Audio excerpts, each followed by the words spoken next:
ambazo katika operesheni hizo mojawapo ya operesheni ambayo tumeifanya, tumefanikiwa kukamata watuhumiwa wawili ambao ni viongozi wa genge la utapeli kupitia kampuni mbili ambazo ni Alliance in Motion Global na QNet, ambao ni Jackson Kalu, miaka 26, mjasiriamali, huyu ni mwenyeji wa Bahi, mkoa wa Dodoma, pamoja na Michael Mfuse, miaka 32, mkazi wa Wanging'ombe, mkoa wa Njombe, ambaye pia huyu alikamatwa akiwa na gari yenye namba za usajili T 166 EMJ aina ya BMW X1 ambalo alikuwa analitumia kufanya uhalifu wa mzunguko huu wa QNet. Lakini pia tumekamata nyaraka mbalimbali za kampuni ya QNet, lakini pia tumefanikiwa kupata wahanga kwa matukio haya ambayo walikuwa wanatapeliwa, ambao ni 75, kati yao wanawake 36 na wanaume ni 39. Aidha, viongozi wa mtandao huu wa wahalifu wamekuwa wakiwalaghai wahanga ambao ni vijana wenye umri kati ya miaka 20 hadi 30 kutoka mikoa mbalimbali nchini Tanzania kwa kuwakusanya kwenye nyumba tofauti zilizopo maeneo ya Zizi la Ng'ombe hapa mjini Iringa, Kitwiru na kwa Kilosa, kwa madai kuwa kuna ajira katika kampuni zao ambazo ziko sehemu mbalimbali nchini Tanzania lakini pia nje ya nchi, na kuwataka wafike mkoa wa Iringa ili kuwapa utaratibu wa kuanza kazi au safari za kuelekea nje ya nchi ambako watapata ajira.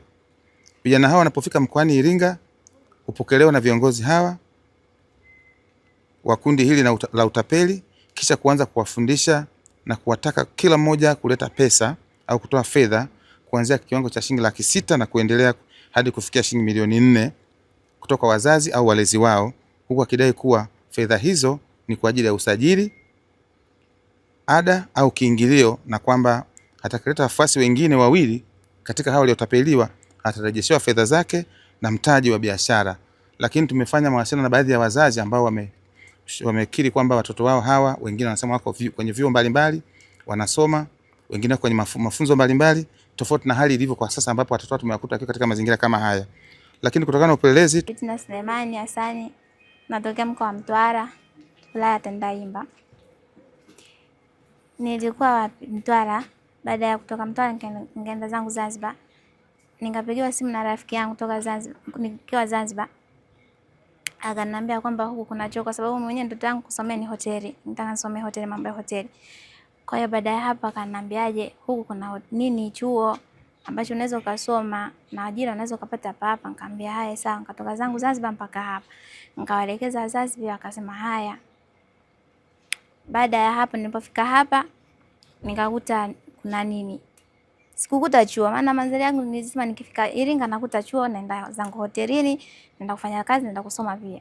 Baada ya kufika hapa nikapeleka ofisini, nikapewa maelekezo. Kwanza nilishangaa, nikasema sasa mbona nimeitiwa nilichokitiwa kingine alafu nachokikuta ni kingine. Lakini wakaniambiaje nikae kwanza nielewe kwanza. Nisichukulie haraka maamuzi haya. Nikaanza kuelewa biashara. Ukishaelewa biashara unaweza ukafanya maamuzi. Baada ya hapo, maana tena wanakuambia, maana vile unavyoelekezwa unajua kweli hapa ni utajiri upo. Baada ya hapo ndo nikafanya maamuzi, na nikampigia babu yangu, nikamwambia, nikamwelekeza, nikamwambia kwamba nasoma. Inahitajika pesa ambayo nitakayofanyia nini kusomea hapa, inabidi kuna vifaa inabidi nifanyeje nivinunue. Akaniuliza shilingi ngapi, nikamwambia milioni 3. Mashauri katika maisha jamani, mimi mpaka sasa hivi najuta. Tena najuta hasa kwa nini niliingia katika grupu hili, kwa sababu maisha sio rahisi jamani. Pole. Kwa majina naitwa Ikram Athman Rashidi. Nimetokea katika mkoa wa Mtwara, ila niliwepo hapa Iringa kwa ndani ya miaka 2.